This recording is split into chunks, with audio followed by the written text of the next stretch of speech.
दोस्तों नमस्कार। 22 जनवरी को श्री रामलला की प्राण प्रतिष्ठा हो गई है।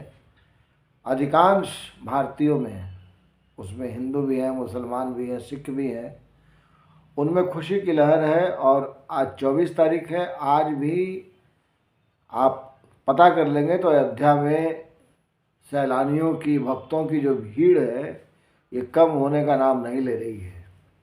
लेकिन इसके उलट आप अगर देखेंगे तो जले भुने लोगों की एक बड़ी संख्या है जो सुप्रीम कोर्ट के फैसले की आज फिर से समीक्षा कर रहे हैं। इनका ऐसा मानना है कि ये जो पूरा का पूरा 22 तारीख को एक इवेंट हो गया, मोदी जी उसके सेंट्रल हीरो थे, और रामलला और तमाम जो चीज़ें हैं उसको लेकर के मोदी जी इलेक्शन की नैया पर सवार हो गए हैं। और अब वो पता नहीं आगे बनारस में क्या करेंगे, और भगवान जाने आगे की क्या रणनीति है। जलने भूलने वालों की जो संख्या है वो बहुत ज़्यादा है। आज एक टॉक शो देख रहा था। उस टॉक शो में किसी ने ये नहीं कहा कि भगवान राम का मंदिर बन गया है, इसके लिए लोगों को बधाई हो और हम भी बहुत प्रसन्न हैं क्योंकि हम भी हिंदू हैं। वो जो होस्ट के सवालों का जवाब देने वाले सज्जन थे, वो सवाल कर रहे थे कौन से राम? दशरथ के राम, केवट के राम, अयोध्या के राम। मतलब बेलूरापन की जो स्थिति है, प्रभु श्री राम का नाम लेना इनके मन मस्तिष्क से बाहर की चीज़ हो गई है। इनका काम सिर्फ नकारात्मकता फैलाना है, आलोचना करना है। और मुझे इस बात को लेकर के ज़्यादा शर्म आती है कि मीडिया सेगमेंट में काम करने वाले लोग ऐसे नालायक, अहमक और नास्पीटे लोगों को बुला करके अपने डिबेट में शामिल करते हैं। टॉक शो क्या इनके बगैर नहीं हो सकता? आपको टीआरपी चाहिए? अरे टीआरपी चाहिए, बढ़िया काम कीजिए। देखिए 22 तारीख को सबकी टीआरपी कैसे बम बम बम बम होती रही। कल गुरुवार है, कल सबकी टीआरपी आ जाएगी, कोई भी चैनल हो। तो भगवान राम के नाम को क्रिटिसाइज करने के लिए, नरेंद्र मोदी के नाम को क्रिटिसाइज करने के लिए आप ऐसे अहमक लोगों को अपने स्टूडियो में बुला लेते हैं जिनकी 2 टके की औकात नहीं होती, और उनको बुला करके आप पता नहीं अपने चैनल के भद तो पिटवा ही रहे हैं। और सनातन धर्म को जो मानने वाले लोग हैं उनके मन में आप अपने प्रति खराब भावना पैदा कर रहे हैं, ऐसा मेरा स्पष्ट मानना है। बात चुनाव की चल रही है तो मैंने 1 महीना पहले के अपने वीडियो में कहा था कि मुकाबले में कोई है ही नहीं। भारतीय जनता पार्टी का भारतीय जनता पार्टी से, यानी कि बीजेपी का खुद से मुकाबला है। अमित शाह ने 414 का टारगेट दिया, ऐसा कहा जाता है। ये ऑफिशियल है या अनऑफिशियल, इसके चक्कर में मत पड़िए। 414 का एक टारगेट है। मुझे पता नहीं क्यों लग रहा है कि 414 से कहीं ज़्यादा बीजेपी लेकर के आएगी। अकेले दम पे इंडिया की बात ही मत कीजिए आप। माने कोई मुकाबले में है नहीं, ऐसा मेरा मानना है। और इसी पर हमारे मित्र ने टिप्पणी की थी कि अभी चुनाव में बहुत समय है, आप इस तरह का वीडियो मत बनाइए। हमने कहा चलो ठीक है, अप्रैल में, मई में जब भी रिजल्ट आ जाएगा तो मेरी आलोचना कर लेना, दम खोल के मेरे ही चैनल पे कर लेना, हम तुमको बुला लेंगे। लेकिन सीन क्या है? सीन देखिए और समझिए। पूरब से पश्चिम तक, उत्तर से दक्षिण तक, चारों दिशाओं में भारतीय जनता पार्टी, श्री राम, नरेंद्र मोदी, ये ट्रेंडिंग है। लोगों के मन में साफ साफ दिख रहा है कि प्रभु श्री राम के प्रति उनकी भक्ति कैसी है, नरेंद्र मोदी को लेकर उनके मन में किस किस्म के विचार हैं। मुट्ठी भर लोग होंगे जो आज की तारीख में नरेंद्र मोदी को क्रिटिसाइज करेंगे। और ठीक है, पॉलिटिकल फिगर है, देश के प्रधानमंत्री है, प्रधान सेवक है, वो खराब काम करते हैं, आप उनकी आलोचना कीजिए। लेकिन अगर कोई अच्छा काम हुआ है तो उसकी तारीफ भी तो होनी चाहिए। सुप्रीम कोर्ट ने फैसला दिया, ट्रस्ट ने मंदिर बनवाया, तमाम तरह की बातें हैं। तो मोदी जी ने क्या किया? मोदी जी तो सिर्फ उद्घाटन समारोह के मुख्य अतिथि रहे। उन्होंने किसी प्रोग्राम को हाईजैक तो किया नहीं। और सॉरी, ये भी देखिए कि उनके होने और ना होने के बीच का डिफरेंस कैसा होता है। वो थे तो देश दुनिया से लोग आए, वो ना होते तो क्या होता। मैं ये कहने की कतई कोशिश नहीं कर रहा कि मोदी और भगवान श्री राम में तुलना है। जिस तरीके से मोदी जी दंडवत होकर 5 बार माथा रगड़े हैं ज़मीन के ऊपर में, फर्श के ऊपर में, ये सामान्य से ऊपर भक्ति रस में जो आदमी डूबा हुआ है, ये उसके लक्षण हैं। हम और आप अपने अविवेक कह लीजिए, घमंड कह लीजिए, अहंकार कह लीजिए, उससे वशीभूत होकर के इस तरह का तो माथा पटकने का तो सवाल ही नहीं उठता है। जब तक हमारे माथे पर कोई विपत ना आन पड़े तब तक हम ऐसा नहीं करते हैं। सामान्य भक्ति भाव में नरेंद्र मोदी ने एक राह दिखाई है कि आदमी को अपने अहंकार का त्याग किस तरीके से करना चाहिए।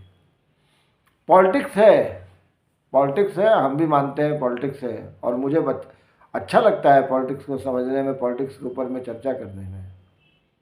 लेकिन कौन सी पॉलिटिक्स भैया?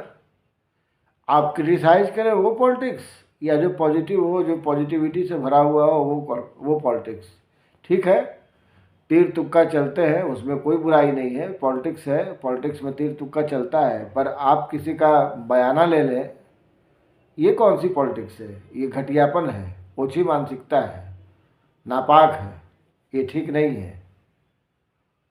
मोदी, और आप मेरी बात से सहमत होंगे, 140 करोड़ की आबादी इस देश में आज की तारीख में रहती है।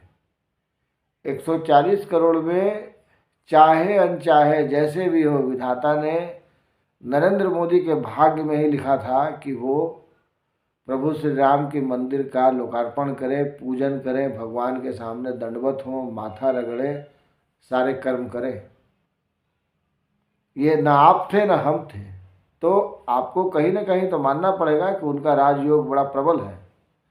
और अगर राजयोग प्रबल है, उसमें भक्ति का भी तड़का लगा हुआ है, जो मार्केट की भाषा में कहते हैं, तो आप उस आदमी को कहाँ पकड़ पाइएगा भाई। रह गई बात कांग्रेस की, कांग्रेस पहले ये तो तय कर ले कि वो है भी कि नहीं है।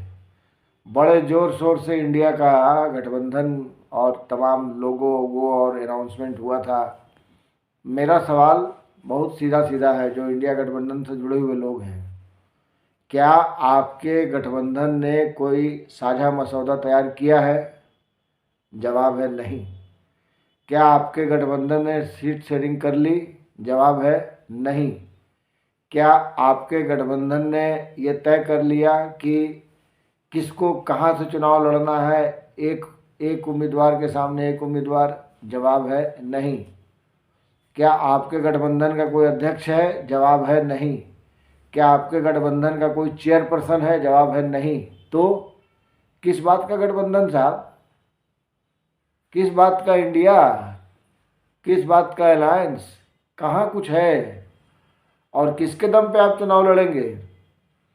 राहुल गांधी ने अपनी यात्रा निकाल ली, कद्दू किसी से कुछ नहीं पूछा। जो कांग्रेस के अंदरूनी तबके के लोग हैं, उन लोगों ने प्लान बनाया, 1.5-2 महीना सुनते हैं प्लान बनाने में लगा, उसके बाद अपना निकल लिए। उधर कॉलर पकड़े हुए हैं, कौन? हिमंता विश्व शर्मा। सही कर रहे हैं गलत कर रहे हैं ये आप तय कीजिए, लेकिन यात्रा 25 तारीख तक असम में है, उसके बाद उनको घुसना है कहाँ? वेस्ट बंगाल में। अब वेस्ट बंगाल में ममता बनर्जी आएंगी कि नहीं आएंगी, उससे पता चल जाएगा कि गठबंधन की जो गिरह है वो कितनी मजबूत है। पर मुझे नहीं लगता कि कोई गठबंधन नाम की चीज़ है। कांग्रेस अपने हिसाब से चल रही है, समाजवादी पार्टी ने राष्ट्रीय लोकदल से अलायंस कर लिया, कद्दू किसी को नहीं पूछा। समझ में आता है अलायंस में रहिए, नहीं समझ में आता हम लोग आज़ाद हैं। ये टोन बहुत ज़्यादा अच्छा है, क्योंकि डूबते को तिनके का सहारा वाला कहावत यहाँ पे चरितार्थ नहीं होने, नहीं, सवाल ही नहीं पैदा होता है। अरे मजबूत आदमी किसी को देगा, कमज़ोर आदमी तो लेगा ही ना।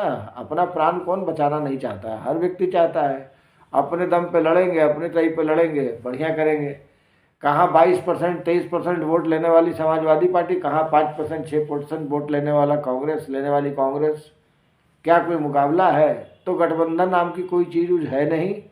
और ये गठबंधन में भी 2 फाड़ नहीं, कई फाड़ हैं। बहुत बड़ा तबका ऐसा है जो श्री राम को अपना आदर्श मानता है, भक्ति भाव में डूबा हुआ है, उसमें अजय राय का नाम सबसे पहले लेंगे। वो कांग्रेस के एक बड़े दल के साथ पहले ही जा करके डुबकी उबकी लगा करके आ गए।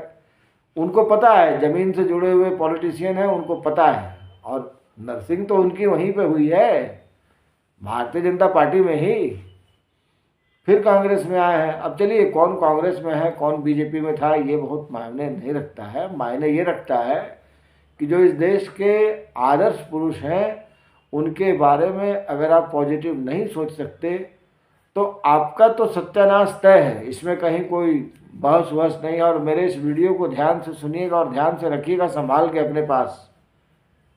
अप्रैल मई में जब चुनाव के रिजल्ट आएंगे तो कंपेरिजन कर लीजिएगा कि जनवरी 24 तारीख को आनंद सिंह ने क्या कहा था। कांग्रेस इस बार अपने दम पे अभी जो सीन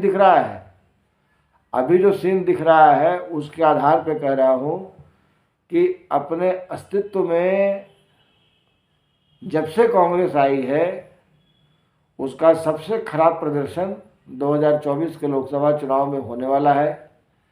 सीटों की संख्या कितनी होगी इस पर मैं न तो कोई संजय हूँ कि आपको दूरदृष्टि से बता दूँ, लेकिन उसके लिए भी यही कह रहा हूँ कि बहुत खराब स्थिति होने वाली है। क्योंकि आप राम को अप्रिशिएट नहीं करेंगे, प्रभु श्री राम को आप उल्टा पुल्टा बोलेंगे, तो जो श्री राम को जानने वाले, मानने वाले, समझने वाले भक्तजन हैं, वो वोटर भी हैं, वो आपको आपकी औकात बताने से हिचकेंगे नहीं। इस बात को गांठ बांध लीजिएगा। इस वीडियो में इतना ही मित्रों। अगर वीडियो पसंद आया हो तो प्लीज़ लाइक, सब्सक्राइब और शेयर ज़रूर कर लीजिएगा। धन्यवाद।